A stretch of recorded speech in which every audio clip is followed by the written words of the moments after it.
he does a lot of Buffalo Bills coverage, Cover One podcast. Greg Tompsett, he is joining us live via the Global Satellite Network presented by StreamYard. All right, so I mean, I know a lot of emotions, and of course for this weekend, because playing the New England Patriots, this is a week after, this is a few days after the Damar Hamlin situation. I mean, I know Bills fans and the players, they've got to be feeling a lot of the emotions. But take me to that situation, because I said this several times. I said this was a night all of us felt like human beings. Like, we're not super robots. We're not, the superheroes that feel like, we're indestructible. No, there was a time where we had to be human. I mean, that was a lot of emotion for a lot of Bills players and for Bills fans. Am I right? Yeah, obviously the people use different terms like the communal experience, that universal moment, those times where everyone feels like we're experiencing things the same way. It pulls people together. You saw the reaction in the amazing donations where people simply were flailing out and reaching for something to be able to do that. I want to be able to do something. And you saw almost 250,000 different people make donations, and now it's almost $8 million in his fund. And it's because, right, wrong, or indifferent, we've all been conditioned to watching scary injuries on a football field. We watch guys break legs. We watch guys separate shoulders. We watch guys get knocked unconscious and put on a backboard. But as they're going off the field, as long as we get that little thumbs up, it kind of gives all of us the, okay, it's all right to compartmentalize. And yeah, that's kind of scary, but all right, next play. And we move right on and we watch football again. All of us were watching, and you could see the trainers and the medical staff moving with an urgency that seemed foreign. You could see reactions on the players' faces that didn't look like what we're used to seeing. We're used to seeing guys get hurt and everybody kind of deal with it and move on. And it very quickly let you know this is not a normal situation. This is not right. This is not what we're used to. And then we all experienced it together, watching that and the anxiety of, come on, just tell us he's okay. Come on, somebody come on, after this fourth commercial break of no real update and no news. Just somebody tell us he's okay. And having to experience that together was a very unifying moment for the football world. And then you pivot to the next day, and this wasn't a football story or a Buffalo story. This was the lead story in England and in Australia and in Singapore and every news channel. And people that I work with who don't even know if it's football season or not were coming up and asking me about this. It's been a really incredible moment. And obviously getting the news as the week went and the updates from him and him being able to do FaceTime and video calls and waking up and asking, who won the game, that has allowed us to kind of exhale and take that relief. But those first 48 hours, all of us together were just sitting there saying, come on, just tell me he's okay. Yeah, I mean, I just felt absolutely ecstatic when I heard the news that, he was waking up, he was starting to get his vital signs back. And I mean, you're absolutely right. I told a lot of people, like, my scenario, like I watched, a teammate back in high school where we're in Oklahoma drills. And the first thing of it is like, you can't prevent anything from happening in the Oklahomas. They're just going to happen. And so I had seen my teammate, break his leg. And my one other teammate, when he was faced up with him, I mean, he was full of emotion. He didn't want to, he was like, I didn't have it bound to happen. And we all just surrounded him and just kept him supported, because I know that was his friend. That was, he didn't ask for that. But the thing is like, we are human beings, and we know that there's so much emotion that can fly in the air. But at the same time, as long as, he's got, like you said, the thumbs up, everybody now kind of feels relieved. He's still there. And all it's going to take is time to rehab and time to, fix up what he needs done.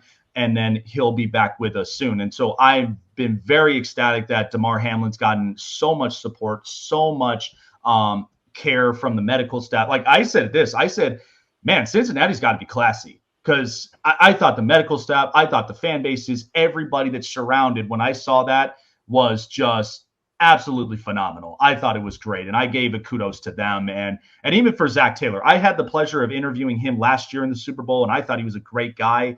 And with him and Sean McDermott talking this out, that had to have been a grand moment. I mean, they're two leaders leading the pack and saying, do we continue on, or do we really look out for our team in the best efforts to where they can be better prepared? So, I mean, it is kind of tough with the Bills, but I think this is the juice that they need to, even going into today against the Patriots and knowing it's a division rival game. I mean, from it all, I mean, the Chiefs won yesterday. Now they have number one seed. That's got to feel like more fuel to the fire a little bit for Buffalo. And how do you think that Josh Allen and the rest of them are going to walk in with this? So it's interesting. Obviously, this is a huge point of motivation and emotional lift to get that message and to be excited. I've actually talked about it on my show and a couple others that I've had the opportunity to go on, that I'm a little nervous about that like spike of adrenaline and the drop off afterwards. That Yeah. I'm a little worried about what happens after halftime, but we'll deal with it. I'm actually, on a serious note, I'm really glad it's a regular season game. I'm really glad that in the grand scheme of things, this game, it's not a complete throwaway like some teams have in week 18. The Bills still need to win. Depending on the Chiefs outcome yesterday, they could have gotten the first seed still. That's now out of the picture. They can still make sure to lock up the second seed because Cincinnati could pass them. They still have a vested interest in winning this game, but I'm glad it's a regular season game. That if there's this crazy spike of adrenaline early on, like, oh, we're going to win for tomorrow, and then it kind of crests and falls and you crash, I'm glad they get that experience here, because this is the kind of moment that can be that rallying cry that we could look back in, 5 weeks here and be like, oh, that was the thing that drove them to their first championship. Mm-hmm. It can also be a point where it was too much. And it was just, there was too much emotion, and it was too many different injuries, and the things that were there, the traumatic experience, and I don't want to make light of like military experiences, but in this, like this kind of PTSD, that kind of moment, that like, how are each of those guys going to react when they go to make that first tackle, when they go to make that first hit, when a guy's coming across the middle? Is that going to flash in the back of their minds? And no matter what they prepare for, and I will say Sean McDermott, Brandon Beane, Leslie Frazier, the leaders of that organization, which, thank you for your comments earlier, we are incredibly fortunate to have the men leading that organization. Like, they're imperfect coaches. I don't think that there's any perfect coach in the NFL, but he is an incredible man and an incredible leader. And having that kind of person out in front of the organization of Sean McDermott made all of us very, reassured that we have that kind of man. He took that even further. When they first showed up, he had an army of mental health professionals. They are ready to talk to the team. Anyone who needed time, they had people address the entire team. And he, who is, Sean McDermott, for anybody who doesn't know his story, raised by a military family. He was a national champion wrestler in high school who went multiple years without losing a single match, and was like maniacally determined and focused on what he was doing. He's not a softie. He's not like he's like, he's kind of a hardo, to be honest. Like, I'm happy that he's our coach, but he's probably not a fun guy to watch film with, or to break film down with. There's a famous draft room video where he was giving himself a little bit of a break to have a treat, and it was a bowl of Raisin Bran. Oh, wow. That's not an exaggeration. Like, he's up and works out before the guys, before they get there. Right. So all those little anecdotes, when they showed up, he told them, and he broke down crying multiple times during these meetings, that it's okay not to be okay. Mm-hmm. It is a sign of strength to go speak to these mental health professionals, not a sign of weakness. And he scheduled time with them to help process that experience. And then you heard in the press conferences, Mitch Morse spoke about this, Deion Dawkins, Josh Allen, about the vulnerability that a leader like Sean McDermott showed, on top of obviously the news from Damar Hamlin, which was by far the biggest lift. was the real element they needed to be able to move past here and to be able to say it's okay to talk about this, learn how to process it, compartmentalize, and then be able to move on. And that's really exciting to be able to show. Oh, absolutely. And it's funny you mentioned that, because now I can see why that he, all through the years has that defensive minded coach mentality. I mean, the fact that he can put his boot down at any point and at any time, with situational play. But I think that's very touching to the soul. The fact that, in times when you do feel vulnerable, it is okay to not be okay, and finding that fuel to really uplift you. Like I say that to a lot of people. Like, this is why, like, in the society that we are in, I mean, you have to talk with somebody. You got to. I mean, it was a touching moment for me, and I just thought, for everybody, honestly. Like, I had a scenario where, and I don't disclose a lot of personal stuff, but I had a scenario where I lost one of my littlest cousins at 22 years old, and things could have honestly have been prevented differently. But I have a keychain of suicide prevention, and it reminds me every day that every single day is always important. It ain't about what happened yesterday. We don't even know what tomorrow really holds, but it's what we can do today to make things better and make things happen, and that's where I think, after hearing the news, it was absolutely ecstatic for me. And I feel like, again, I'm a diehard Charger fan, and even looking at a team like the Buffalo Bills, I'm all for them. I think that's going to be great competition going into the playoffs. But you're right, though. I thank God it is a regular season game, because I can't imagine what it would be like in the playoffs. I mean, that would be harder than most people would think. So I'm a little bit interested into this topic with the fact of the playoff implication part. Zach Taylor and the rest of everybody, they all are quote unquote livid of the whole thing. I'm like, wait a minute, we're playing in a remote site. This ain't COVID again. Like, what are we doing? Like, I think this was really interesting. Do you have any thought as to kind of like how that really, like, how they're really trying to approach that scenario and situation? So, again, Sean McDermott's kind of spoken about this in the pressers that, for anyone, it's obviously everybody in the Buffalo bubble here is more aware of it. But if you look back, this has been a doozy of a season. You go back to the top shooting that happened over the summer. Yep. That was right there in the backyard of the team and right near where many players live. You then go into the entire Matt Araiza situation, which was very odd to experience and deal with. You then go into Luke Knox, who was Dawson Knox's brother, passed away very unexpectedly. You then go into multiple, like, everything is once in a generation, once in a lifetime now. These ridiculous, weird storms where we had to move games because we couldn't even get people to the stadium, and players were worried about their families, and you had, roofs caving in and stuff like that. Now you go into another historic storm where they couldn't even get back in time, and they missed Christmas morning with their families because they were stranded in Chicago because they couldn't fly back that night. Yeah.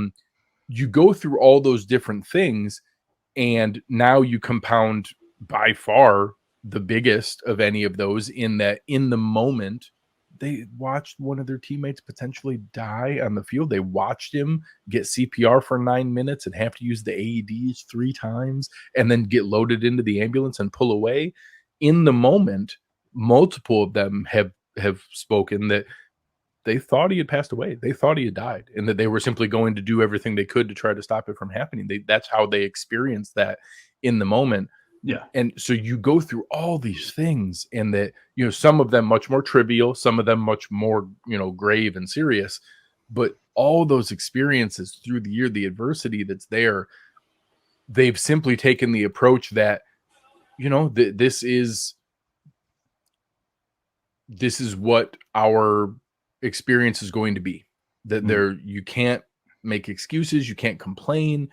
This is simply what it's going to be. And that we need to continue to find a way to move forward because we have to, because that's simply the way this works. In that if you're looking for, and, I I do like to poke at people a little bit on Twitter. But I got into it with a couple of Bengals people, and that this was an unprecedented situation that was going to require an imperfect solution.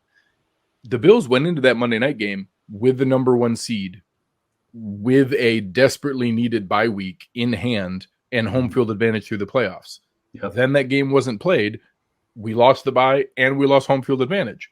Now, I'm okay acknowledging that, yes, the Bengals got even a little bit weirder solution with a stupid coin flip thing and some other odd things.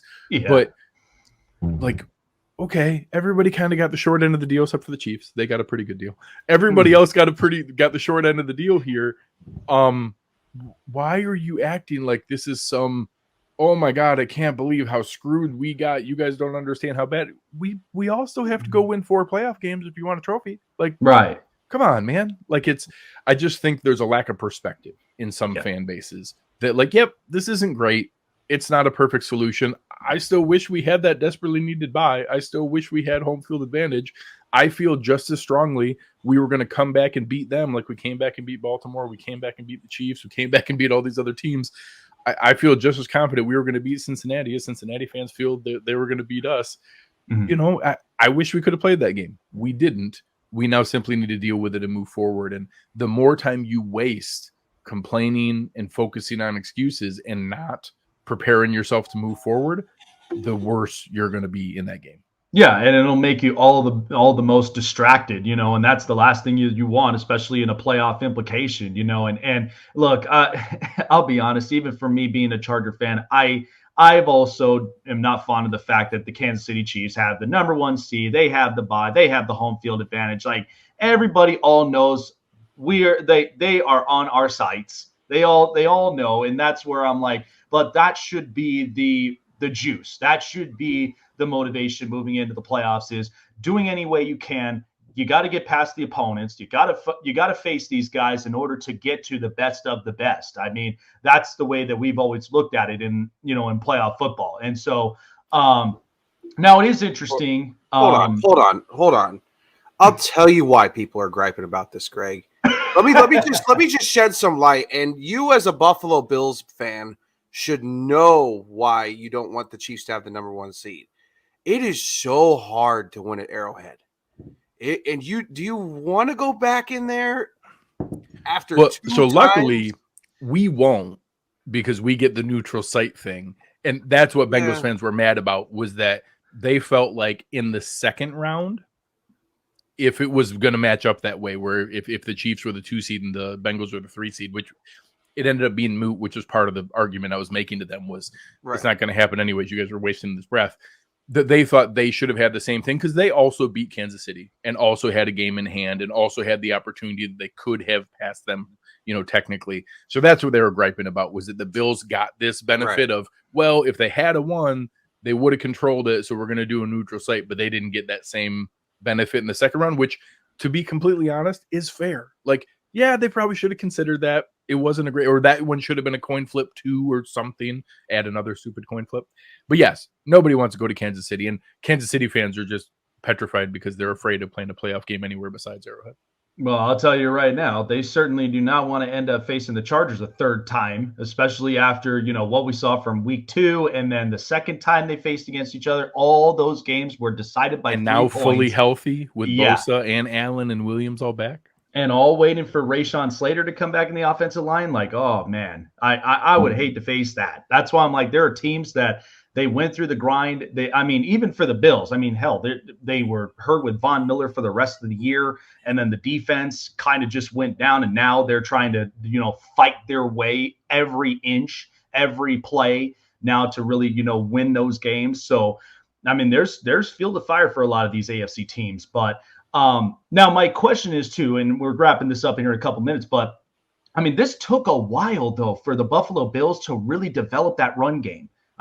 Because I look at Sean McDermott and I know that he has an awful lot of trust in Josh Allen and his abilities and what he could do throwing the football, even at times where he kind of, puts himself in those high intense situations running the football, and you're hoping he doesn't kind of come out. And a lot of people always kind of said this as, we're hoping he doesn't have the same situation as what happened with Cam Newton. So that's why we're like, hopefully that run game gets going. But watching Devin Singletary, I think they're finally coming into a rhythm. I think they're finally starting to really pound the football more on the ground. They're really trying to get after opposing defenses because, yes, that is kind of tough. If you eliminate the run game, now you're kind of in this point where you have to improvise every time, right? So how do you think, like, moving into the playoffs and with the defense that had taken a bit of a hit, the run game was trying to find its consistency, how do you think that with the Bills moving in the playoffs,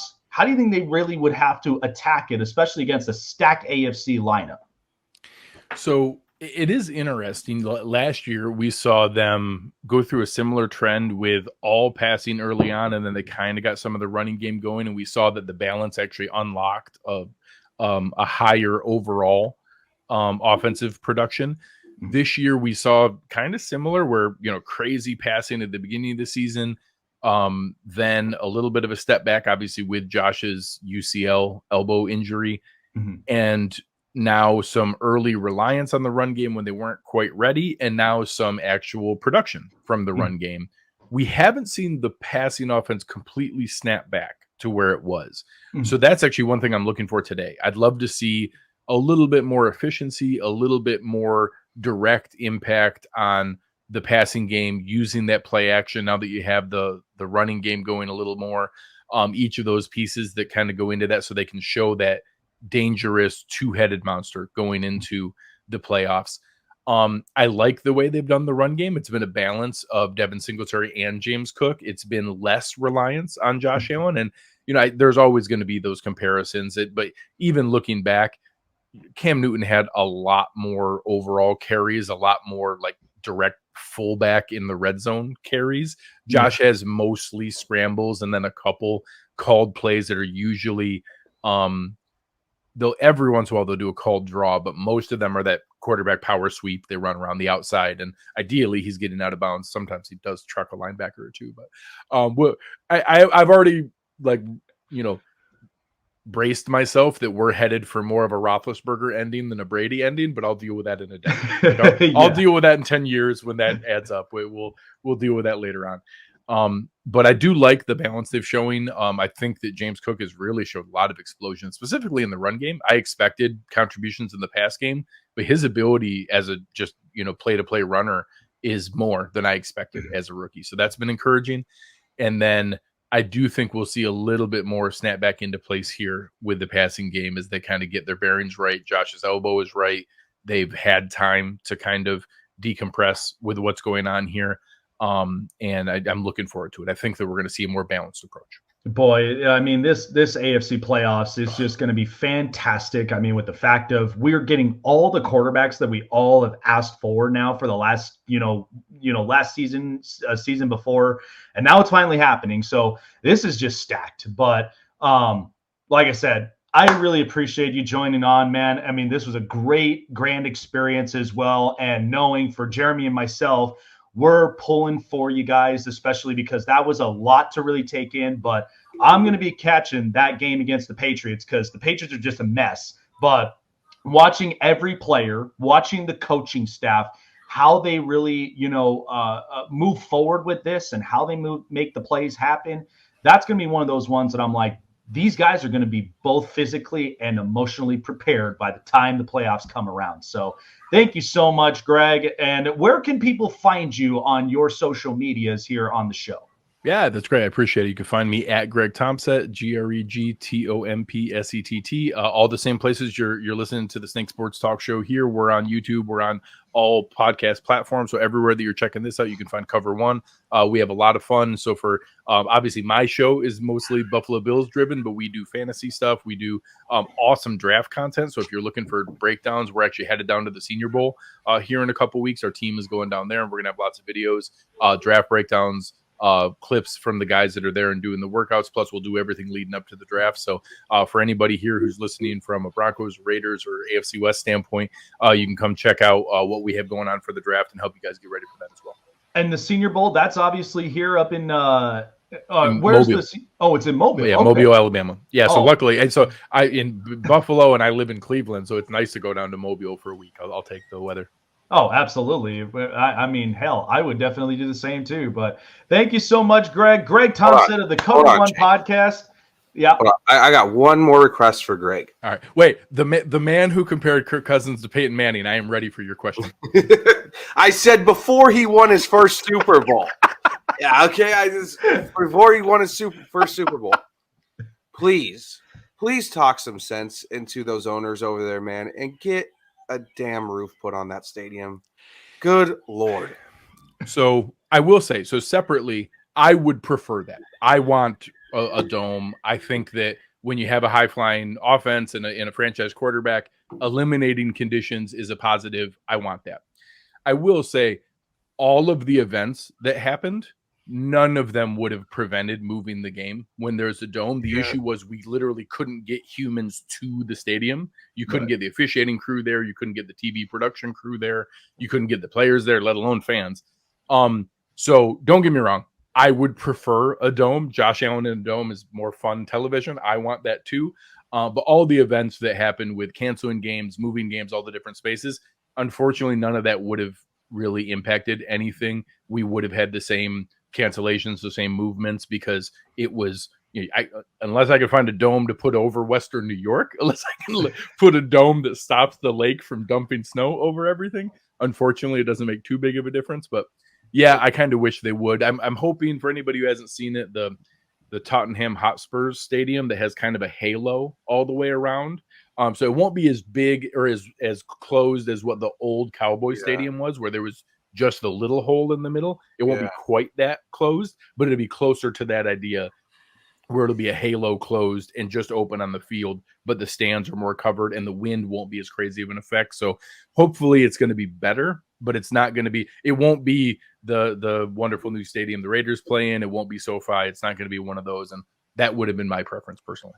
Oh, I tell everybody all the time, whenever they're playing in that giant Roomba, the only thing they're cleaning up is that silver and lac dust that they always have above there. And we saw that yesterday. So I won't lie. I was a Raiders fan for the moment. I saw what Jarrett Stidham did against the 49ers defense. I even talked myself into it for a minute that there was going to be that moment. Yeah. And that came crashing down pretty quickly. Oh, yeah. I mean, hey, that's what they do. They reel you in, and then all of a sudden, oh, hell. Yeah. So I had a full Raiders experience yesterday. Oh yeah. That is exactly all the emotions on them. Their slogan went from commitment to excellence. It's to commitment to relevance. That's what it is now. I appreciate it, guys. This was a lot of fun. Not a problem. Thanks, Thank Greg. you so much, Greg. We'll definitely do this again soon. Take care. Happy to.